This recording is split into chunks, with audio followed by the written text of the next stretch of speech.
Hello dear student, my name is Vicky Kumar Bahadur और मैं आप सभी का फिर से स्वागत करता हूं आपके अपने YouTube channel Rahul commerce academy में। आई होप क्लास 11th का जो एग्ज़ाम 7 तारीख से होने वाला है उसका तैयारी आप सभी स्टूडेंट ज़ोर शोर से कर रहे हैं, सारे मॉडल पेपर को सॉल्व कर रहे हैं और मन लगा करके एग्ज़ाम की प्रिपरेशन को कर रहे हैं। चलिए आइए, अगर आप एग्ज़ाम के प्रति सीरियस हैं और एग्ज़ाम का प्रिपरेशन अच्छा से कर रहे हैं तो थोड़ा सा मैं भी आपकी मदद कर देता हूं, जिससे आप लोगों का एग्ज़ाम की तैयारी और अच्छे तरीके से हो सके। आज हम पढ़ने वाले हैं Jharkhand academy council JAC board class 11th अर्थशास्त्र यानी इकोनॉमिक्स मॉडल पेपर का सेट 2। इससे पहले मॉडल पेपर सेट 1 मैंने आप लोगों को अपलोड कर दिया था। और इसका ही नहीं, कमर्शियल अर्थमेटिक और कंप्यूटर साइंस को छोड़ के यानी सीए और सीएमएस को छोड़ के बाकी सारे सब्जेक्ट्स का मॉडल पेपर मैंने ऑलरेडी अपलोड कर रखा है। तो जिन स्टूडेंट्स ने अभी तक उन वीडियोज़ को नहीं देखा है, इस वीडियो का जो चैनल है, इस वीडियो का जो लिंक है, उस वीडियो के डिस्क्रिप्शन में जाना। डिस्क्रिप्शन में जाके आपको वहाँ से लिंक मिल जाएगा, वहाँ से जाकर के सारे वीडियोज़ को एक एक करके देख लेना। क्योंकि मैं बार बार हमेशा अपने वीडियोज़ में ये कहता हूँ कि झारखंड एकेडमी काउंसिल ने जो मॉडल पेपर का जो सेट्स निकाला है उसी सेट्स के बेस पे क्वेश्चंस पूछेगा। इसके अलावे अगर आप एग्जाम की अच्छी तरीके से प्रिपरेशन कर सकते हैं तो पहला, सारे सब्जेक्ट्स के मॉडल पेपर के सारे क्वेश्चंस को तो करना जरूरी है। इसके अलावे अगर आप बाकी अलग से भी अगर सारे सब्जेक्ट्स की तैयारी करना चाहते हैं तो मैं आप लोगों को पर्सनली सजेस्ट करूंगा कि आप लोग एग्जाम स्कोरर बुक से तैयारी करें। वहां हर सब्जेक्ट्स का चैप्टर बाय चैप्टर एमसीक्यूज दिया हुआ है। आप अपने सारे सब्जेक्ट्स के, इवन यहाँ तक कि कंप्यूटर साइंस भी आप वहां से कर सकते हैं। तो अगर आप एग्जाम की और अच्छे से प्रिपरेशन करना चाहते हैं तो सेट को कीजिए, सेट के अलावा एग्जाम स्कोरर को कीजिए। फिर भी आपको कोई भी तरीके का दिक्कत होता है तो बेझिझक कमेंट करके मुझसे पूछिएगा, मैं आपके सारे सवालों का जवाब आपको हमेशा दूंगा। ठीक है, चलो आओ आगे बढ़ते हैं, वीडियो में स्टार्ट करते हैं। और ये रहा हमारा क्वेश्चन। ध्यान से एक एक करके सारे क्वेश्चंस को देखिएगा, सारे क्वेश्चंस का आंसर मैं बताऊंगा। आप लोग एक बार वीडियोस को देखना, देखते ही आपको सारा क्वेश्चन का आंसर समझ में आ जाएगा। और एग्जाम में 40 में 40 नंबर हर सब्जेक्ट्स में आप लोगों का आएगा। ठीक है, चलो आओ आगे बढ़ते हैं। वीडियो को पूरा देखना, पसंद आए तो लाइक करना और अपने दोस्तों के बीच शेयर जरूर करना। और वीडियो पसंद आए या पसंद नहीं आए या मेरे द्वारा किसी आंसर को अगर मैं गलत बताऊं तो बेझिझक वीडियो के कमेंट बॉक्स पे कमेंट करके सही आंसर जरूर बताना। ठीक है, चलो आओ। पहला क्वेश्चन जैसा कि आप यहाँ देख सकते हैं, ये रहा पहला क्वेश्चन। लिखा गया है यहाँ, एक मिनट, हाँ चलो आओ देखो। यहाँ पहला क्वेश्चन में जैसे यहाँ पे कहा गया है, देखिए बोला गया है अर्थशास्त्र जीवन के सामान्य कारोबार के संदर्भ में मनुष्य का अध्ययन है। यह कथन किस अर्थशास्त्री ने कहा है? यानी कि किस इकोनॉमिस्ट ने ये कहा है कि जो आपका इकोनॉमिक्स है वह एक ऐसे एक्टिविटीज़ है जो पर्सनली या जर्नली हर पर्सन जो है अपने कार्य को करता है। यानी हर पर्सन जो है अपने लाइफ को अच्छे तरीके से जीने के लिए इकोनॉमिक एक्टिविटीज़ को करता है। ये कथन किसने कहा है, ये स्टेटमेंट किसने दिया है? तो ये स्टेटमेंट कहा है अल्फ्रेड मार्शल ने। अल्फ्रेड मार्शल ने कहा है, अल्फ्रेड मार्शल ने यह भी कहा है कि जो अर्थशास्त्र है वो मानव कल्याण का विज्ञान है। ठीक है, मानव कल्याण का विज्ञान है। किसने कहा है? अल्फ्रेड मार्शल ने ही कहा है। अच्छा चलो इस क्वेश्चन में आगे बढ़ते हैं। अगर मान लो क्वेश्चन में आपको ये पूछता कि अर्थशास्त्र का जनक किसे कहा जाता है, तो हम सबको पता है कि जो अर्थशास्त्र का जनक है वो कहा जाता है सर एडम स्मिथ को। अर्थशास्त्र का जनक किसे कहा जाता है? सर एडम स्मिथ को। और अगर यही क्वेश्चन में या अलग से एक क्वेश्चन देता और पूछता कि सांख्यिकी का पिता किसे कहा जाता है, who is known as the father of statistics, तो सांख्यिकी का पिता कहा जाता है गॉडफ्राइड अकेनवाल। ठीक है, 3 क्वेश्चन हो गया। इन तीनों में से एक क्वेश्चन एग्जाम में आप लोग को जरूर पूछा जाएगा। ठीक है, याद रखना। चलो आओ आगे बढ़ते हैं। क्वेश्चन नंबर 2 पे बोला गया है, क्वेश्चन नंबर 2 पे आर्थिक समस्या क्यों उत्पन्न होती है?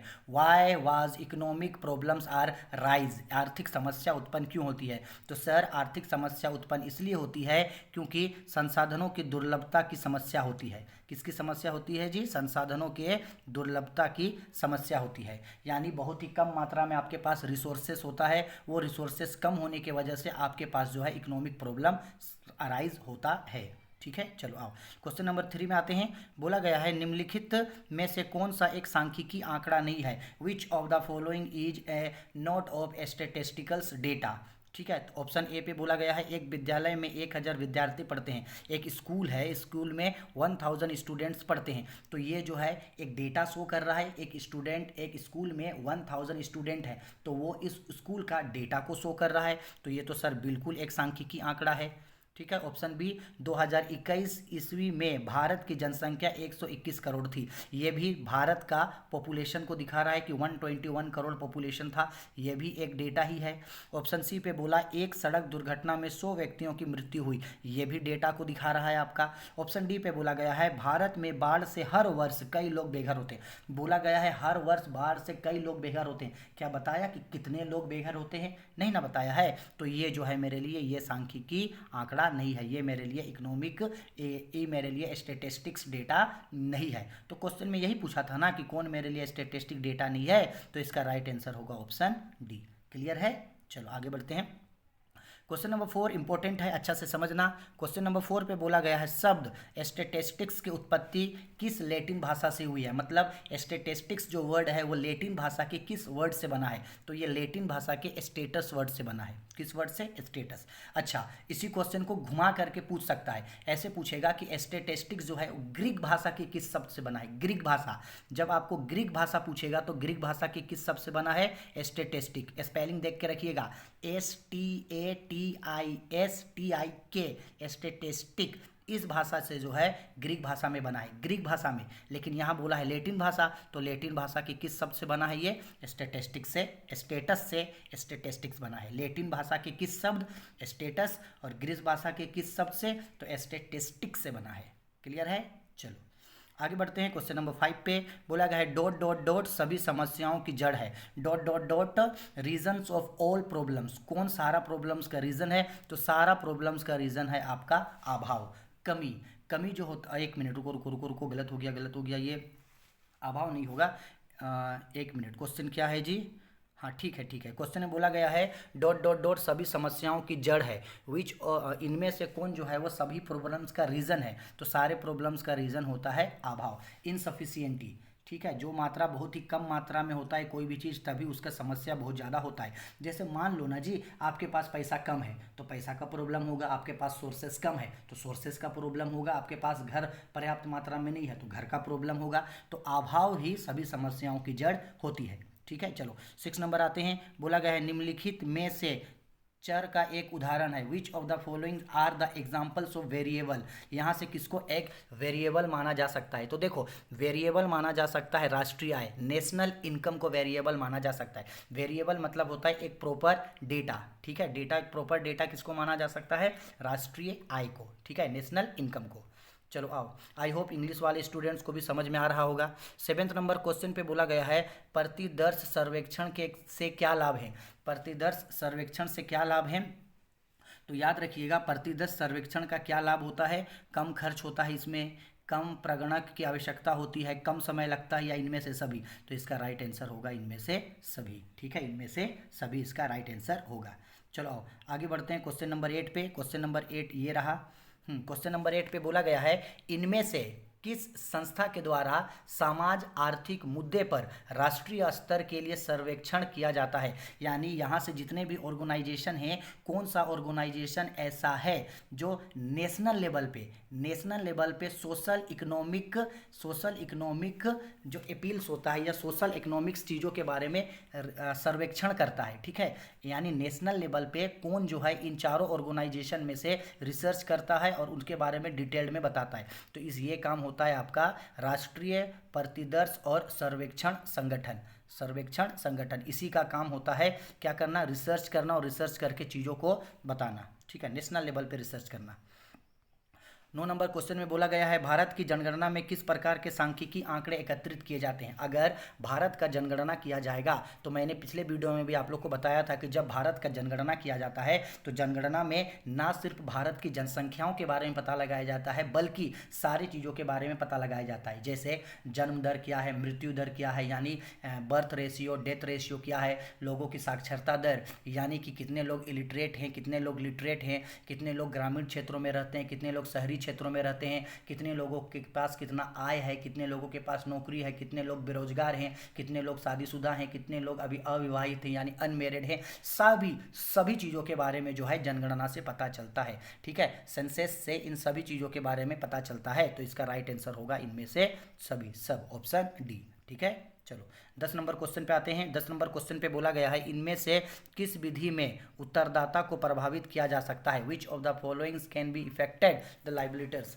किसको इफेक्ट किया जा सकता है। तो इसका 10 का आंसर होगा ऑप्शन सी, टेलीफोन सर्वेक्षण में। देखिए जी यहाँ एक वर्ड यूज किया गया है उत्तरदाता। उत्तरदाता का मतलब है अगर आप एक पर्सन हो और आप दूसरे पर्सन से जब आप बात करोगे तो दूसरा जो पर्सन होगा वो उत्तरदाता होगा। ठीक है, चलो आओ आगे बढ़ते हैं। क्वेश्चन नंबर 11 पे बोला गया है वर्ग सीमा 60-80 का मध्य बिंदु क्या है। Which of the middle value या सेंट्रल वैल्यू ऑफ 60 एंड 80, 60 और 80 के बीच में क्या मिडिल वैल्यू होगा। तो देखो ये निकालना बहुत ही सिंपल है। कभी भी अगर मध्य बिंदु मिडिल वैल्यू बोलेगा तो फॉर्मूला होता है ऊपर जितना भी क्वेश्चन है, जैसे कि मान लो ये 60 दिया है और ये 80 दिया है तो 60 और 80 को जोड़ देना, और चूंकि ये 2 डिजिट है तो इसको डिवाइड कर देना 2 से। तो अब बताओ अगर जब 60 और 80 को जोड़ेंगे तो 60 और 80 को जोड़ करके 140 होगा। अब 140 को जब 2 से डिवाइड करेंगे तो क्या निकल के आएगा, 70 निकल करके आएगा। क्या निकल के आएगा, 70। तो इसका राइट आंसर होगा ए।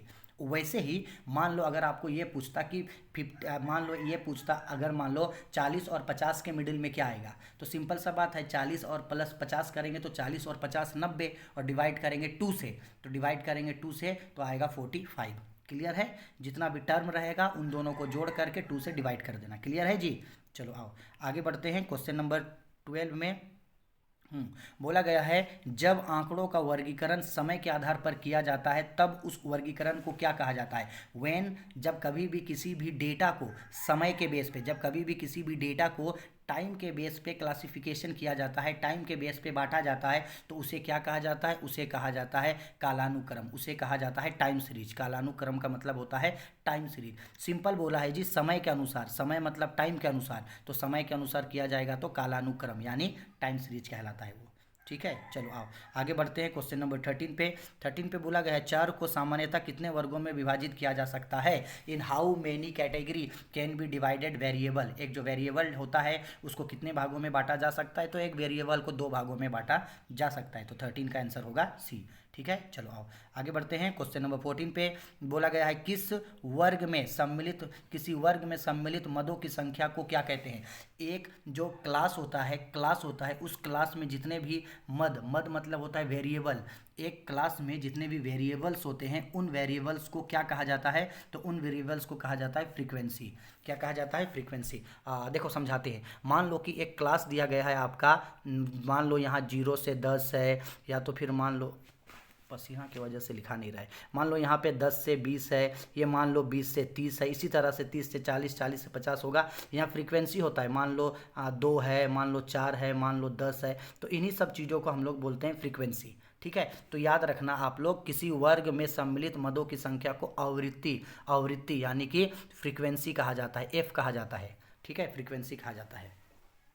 चलो आओ क्वेश्चन नंबर 15 पे आते हैं। बोला गया है विविक्त चरों के लिए आंकड़ों का वर्गीकरण ... कहलाता है।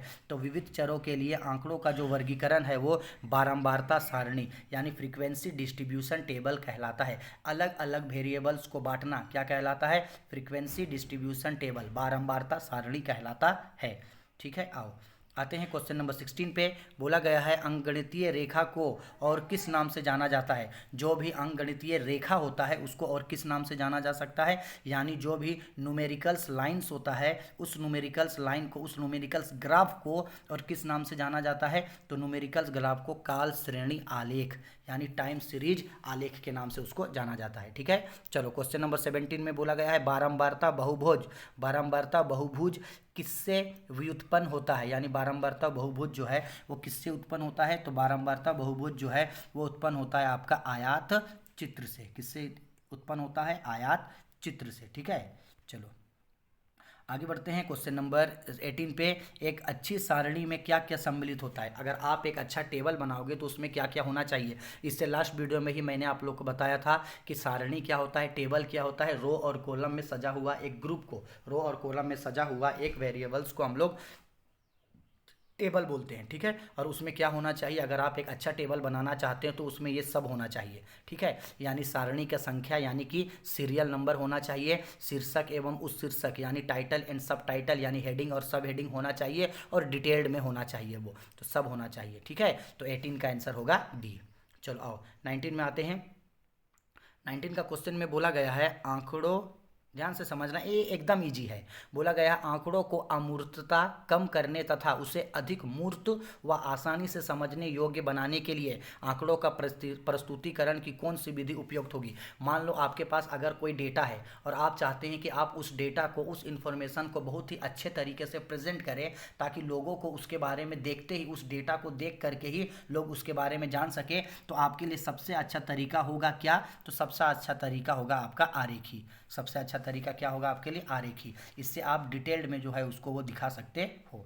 ठीक है, चलो आओ आगे बढ़ते हैं क्वेश्चन नंबर 20 पे। क्वेश्चन नंबर 20 पे बोला गया है यहाँ पे, हाँ देखो, बोला गया है आंकड़ों को प्रस्तुतिकरण के लिए ज्योमेट्रिक आरेख के अंतर्गत डॉट डॉट डॉट आता है। ज्योमेट्रिक आरेख किसके अंतर्गत आता है? तो बारंबारता और बहुभुज के अंतर्गत आता है ज्योमेट्रिक आरेख। अभी अभी ये ऊपर में जो क्वेश्चन पूछा गया था वही क्वेश्चन का, उसी क्वेश्चन को थोड़ा पलट के पूछा है। ठीक है, चलो आओ क्वेश्चन नंबर 21। 21 का आंसर तो आप सबको पता ही होगा। 21 पे बोला गया है मलमल किस वस्त्र का एक किस्म है। जो मलमल होता है वो किस तरीके का कपड़ा का या किस तरीके का वस्त्र का एक हिस्सा होता है? तो वो सूती वस्त्र, सूती वस्त्र का एक हिस्सा होता है मलमल। ठीक है, चलो आओ आगे बढ़ते हैं। बोला गया है धन निष्कासन सिद्धांत का प्रतिपादन किसने किया था, यानी किसने जो है सबसे पहले जो इनकम होता है उस इनकम स्ट्रक्चर्स के बारे में या तो इनकम्स के बारे में कैलकुलेट करने का काम किया था। तो जब कभी भी इनकम कैलकुलेट करने का बात आएगा तो आपको नाम याद रखना होगा दादा भाई नौरोजी। ये सेट 1 में भी ये क्वेश्चन पूछा है, बस इसको पलट के पूछा गया था कि स्वतंत्रता प्राप्ति के बाद भारत की राष्ट्रीय आय की गणना करने का पहला प्रयास किसने किया था। कौन सा वो पर्सन था, कौन वो थे जिन्होंने आफ्टर इंडिपेंडेंस इंडिया का नेशनल इनकम कैलकुलेट करने का काम किया था? तो वो काम किया था कौन? दादा भाई नौरोजी। इंपॉर्टेंट क्वेश्चन है, रिपीटेड क्वेश्चन है, पूछा जा सकता है। ठीक है, चलो आओ आगे बढ़ते हैं। क्वेश्चन नंबर 23 पे बोला गया है निर्यात अतिरेक से क्या तात्पर्य है। निर्यात अतिरिक्त मतलब होता है मोर एक्सपोर्ट, निर्यात का मतलब होता है एक्सपोर्ट, अतिरिक्त का मतलब एक्स्ट्रा। तो सर सिंपल बात है, निर्यात अतिरिक्त इसका मतलब है कि आयात के तुलना में निर्यात का अधिक होना। यानी अगर हमारा देश इंपोर्ट कम करेगा, बाहर देशों से सामान इंडिया में कम मंगाएगा, आयात कम करेगा, इंपोर्ट कम करेगा, और अगर एक्सपोर्ट ज़्यादा करता है यानी दूसरे देशों में निर्यात ज़्यादा करेगा, तो उसी को निर्यात अतिरिक्त एक्स्ट्रा एक्सपोर्ट कहलाता है। सपोज कर लो अगर हमारा देश जो है एक मान लो, आज मान लो, सपोज कर लो ऐसा कि उद्योग के लिए या तो मान लो मटेरियल जो है वो 5 टन इंपोर्ट किया, 5 टन इंपोर्ट किया और 15 टन एक्सपोर्ट कर दिया। तो इंपोर्ट 5 टन है और एक्सपोर्ट कितना है? 15 टन। तो इन दोनों का डिफरेंस तो 10 टन होगा, वही 10 टन कहलाएगा अतिरिक्त निर्यात। ठीक है, तो इसका राइट आंसर होगा ऑप्शन बी, आयात की तुलना में निर्यात का अधिक होना, यानी exports are more than import. ठीक है, export are more than import. चलो आओ आगे बढ़ते हैं। क्वेश्चन नंबर 24 पे आते हैं। बोला गया है उपनिवेश काल में भारत की साक्षरता दर कितनी थी। यानी उपनिवेश काल का मतलब होता है उस स्थिति जब भारत अंग्रेज का गुलाम था या जब अंग्रेज यहाँ पे राज किया करते थे, उस समय जो भारत की साक्षरता दर थी वो आपका 16% से अधिक थी। और जहाँ तक मुझे अभी याद आ रहा है शायद इसका साक्षरता दर 17.3% शायद था। अगर मुझे याद नहीं आ रहा है तो आप 24 का आंसर कमेंट करके मुझे ज़रूर बताना कि एग्जैक्ट जब भारत उपनिवेश काल था उस समय भारत में साक्षरता दर कितनी थी। ठीक है, मुझे ज़रूर कमेंट करके बताइएगा। 24 का आंसर होगा डी। ठीक है, चलो आओ आगे बढ़ते हैं। क्वेश्चन नंबर 25 में वो भारत में सर्वप्रथम रेलगाड़ी किन 2 स्थानों के बीच चली थी। तो आपको याद रखना होगा, बहुत ही अच्छा से और डिटेल में समझा रहा हूँ, याद रखना। भारत में सबसे पहला जो रेलगाड़ी है वो 16 अप्रैल 1853 को चला था। कब चला था जी? वो चला था आपका 16 अप्रैल 1853 को चला था, 1853 को चला था। ठीक है, किनके किनके बीच चला था? तो ये चला था आपका मुंबई से लेकर के थाने के बीच, बम्बई से लेकर के थाने के बीच, इन 2 जगहों के बीच चला था। और उस समय जब ट्रेन चली थी उस समय जो रेलगाड़ी है वो लगभग 34 किलोमीटर चली थी। कितनी किलोमीटर? 34 किलोमीटर। मुंबई से लेकर थाने के बीच 34 किलोमीटर चली थी। कब चली थी? 16 अप्रैल 1853 को चली थी। और उस समय उस रेलगाड़ी पे 3 इंजनों का प्रयोग किया गया था। बोगी तो थे ही, 3 इंजनों का प्रयोग किया गया था। 3 इंजन का नाम था साहिब, सुल्तान और सिंध। ठीक है, डिटेल में पता चल गया। भारत में पहली रेलगाड़ी किनके बीच चली थी? मुंबई से लेकर थाने के बीच। कितनी किलोमीटर? 34 किलोमीटर। कब चली थी? 16 अप्रैल 1853 को चली थी। ठीक है, आया डिटेल में समझ में? चलो आगे आगे बढ़ते हैं क्वेश्चन नंबर 26 पे। अगर वीडियो पसंद आ रही है तो प्लीज़ वीडियो को लाइक ज़रूर कीजिएगा। आपका लाइक और कमेंट ही मुझे मोटिवेट करता है, तो दबा के लाइक और कमेंट करो ना। 26 नंबर, पूंजीवादी अर्थव्यवस्था का आधार होता है। पूंजीवादी अर्थव्यवस्था का मतलब होता है एक ऐसा अर्थव्यवस्था जिसका मोटिव होता है लाभ कमाना, प्रॉफिट कमाना। ठीक है, पूंजीवादी अर्थव्यवस्था का लाभ क्या होता है? प्रॉफिट कमाना होता है, लाभ कमाना होता है। चलो आओ 27 नंबर पे बढ़ते हैं। बोला गया है, रुकिए, 27 नंबर पे बढ़ते हैं। 27 नंबर पे बोला गया है 1950 ईस्वी से 1991 ईस्वी के बीच औद्योगिक क्षेत्र की वृद्धि दर कितनी थी? यानी 1950 से लेकर के 1991 के बीच इंडस्ट्रियल डेवलपमेंट का जो ग्रोथ रेट था वो कितना था? तो ग्रोथ रेट जो था वो उस समय था आपका 8% प्रतिवर्ष, यानी 8% पर एनम, हर साल 8% का ग्रोथ रेट था। ठीक है, आगे बढ़ते हैं। 28 नंबर पे बोला गया है पूंजीवादी अर्थव्यवस्था में उसी वस्तु का उत्पादन होता है। पूंजीवादी अर्थव्यवस्था में जो है उसी वस्तुओं का उत्पादन होता है। ऑप्शन ए, बाजार में जिसकी मांग अधिक होती है, जिसका बाजार में डिमांड ज़्यादा होगा। बिल्कुल, क्योंकि बाजार में डिमांड ज़्यादा होगा तो सेल ज़्यादा होगा, सेल ज़्यादा होगा तो प्रॉफिट ज़्यादा होगा। ऑप्शन बी, जिसके उत्पादन में लाभ अधिक होता है। बिल्कुल। ऑप्शन सी, विदेशों में जिसकी मांग अधिक है। बिल्कुल। तो ये तीनों ऑप्शन जो है वो सही है, तो इसका राइट आंसर होगा ऑप्शन डी नंबर। ठीक है, चलो आओ 28 हो गया, आगे बढ़ते हैं। 29 नंबर पे बोला गया है भारत की पंचवर्षीय योजना की संकल्पना किस देश से ली गई थी? यानी भारत में जब पंचवर्षीय योजना का शुरुआत हुआ था तो उस समय किस देश को रोल मॉडल मान के किया, यानी किस देश को रोल मॉडल मान के या किस देश का पंचवर्षीय योजना से हम लोग इम्प्रेस होकर के पंचवर्षीय योजना का पहल किए थे? तो हम लोग किए थे पूर्व सोवियत संघ, और आज पूर्व सोवियत संघ को ही हम लोग रूस के नाम से जानते हैं। तो अगर ऑप्शन में रूस के जगह पूर्व सोवियत संघ भी हो तो भी इसका राइट आंसर होगा पूर्व सोवियत संघ। पंचवर्षीय योजना का मतलब होता है 5 ईयर प्लान्स। इसी में हम लोग एक सरकार जो 5 साल के लिए बनता है उसमें यह तय किया जाता है कि योजना से संबंधित या भारत के विकास से संबंधित कौन कौन सा कार्य को करना होगा। ठीक है, चलो एक क्वेश्चन पूछ लेते हैं आप लोग से। हमको बताना कि भारत में पंचवर्षीय योजना की शुरुआत कब हुई थी? कौन सा साल भारत में पहली पंचवर्षीय योजना का गठन हुआ था? ठीक है, चलो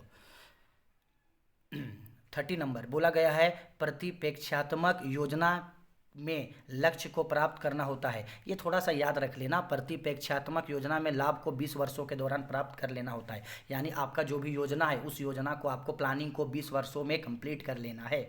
ठीक है, चलो आओ 31 नंबर क्वेश्चन पे बोला गया है स्वतंत्रता प्राप्ति के पश्चात भारत में किस योजना की शुरुआत हुई? After independence of India which programmes are started? तो सिंपल बात है, जब भारत में जब भारत 1947 को जब भारत आज़ाद हो गया, जब मंत्रिमंडल का गठन हो गया, तो उस समय सबसे पहले भारत में पंचवर्षीय योजना की शुरुआत हुई थी। ठीक है, 5 ईयर प्लान्स।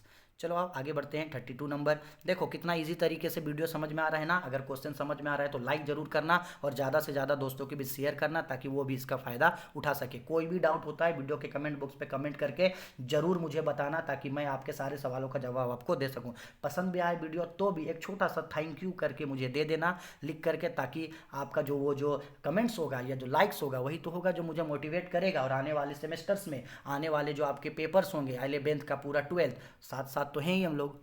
ठीक है, चलो 32 नंबर पे बोला गया है जीडीपी की गणना में किस क्षेत्र के उत्पादन को शामिल किया जा सकता है? यानी अगर आप जीडीपी का मतलब मैंने आपको बताया था ग्रोस डोमेस्टिक प्रोडक्ट, सकल घरेलू उत्पाद को कैलकुलेट करने के लिए इन तीनों में से चाहे तो आपको एग्रीकल्चर से इनकम आए, चाहे आपको किसी इंडस्ट्री से इनकम आए या किसी टूरिस्ट से यानी पर्यटन से इनकम आए, इन सभी को सम्मिलित किया जाता है। तो इसका राइट आंसर होगा ऑप्शन डी, सभी को सम्मिलित किया जाता है जीडीपी को कैलकुलेट करने के लिए। ठीक है, चलो आगे बढ़ते हैं क्वेश्चन नंबर 33 पे। भारत में हरित क्रांति का दूसरा चरण का काल माना जाता है। हरित क्रांति क्या होता है? इसको बोला जाता है ग्रीन रिवैल्यूएशन। ग्रीन रिवैल्यूएशन का मतलब होता है हरित क्रांति एक ऐसी स्थिति थी, ग्रीन रिवैल्यूएशन ऐसा स्थिति था जहां कृषिगत चीज़ों के लिए खास कर पे गेहूँ और आपका मतलब धान और गेहूँ, इसके उत्पादन को ज़्यादा से ज़्यादा बढ़ाने के लिए फार्मिंग या एग्रीकल्चर या कल्टिवेशन को बहुत ज़्यादा तेज़ी से बढ़ाया गया। हाइब्रिड बीजों को यूज किया गया, ज़्यादा से ज़्यादा टेक्नोलॉजी को यूज किया गया, फर्टिलाइजेशन का यूज किया गया, जिससे ज़्यादा से ज़्यादा खेती हो सके। और सिर्फ खेती को ही नहीं, मार्केटिंग का भी डेवलपमेंट किया गया, किसानों को कई तरीके का फैसिलिटीज़ देने लगा। तो वही बोल रहा है, जब हरित क्रांति हुआ था, ग्रीन रिवोल्यूशन हुआ था, तो उसका जो दूसरा पीरियड था वो कब से कब के बीच था? तो दूसरा पीरियड 1970 के बीच से 1980 के बीच तक, यानी 1970 से 1980 के बीच का था। तो इसका राइट आंसर होगा ऑप्शन बी, 1970 से 1980 के बीच में सेकेंड इवोल्यूशन हुआ था। ठीक है, आया समझ में? चलो अच्छा, एक क्वेश्चन पूछ लेते हैं कि हरित क्रांति जो था, हरित क्रांति की शुरुआत किसने की थी? भारत में हरित क्रांति का शुरुआत किसने किया था? किसे हरित क्रांति का जनक कहा जाता है? चलो कमेंट करके जरूर बताना।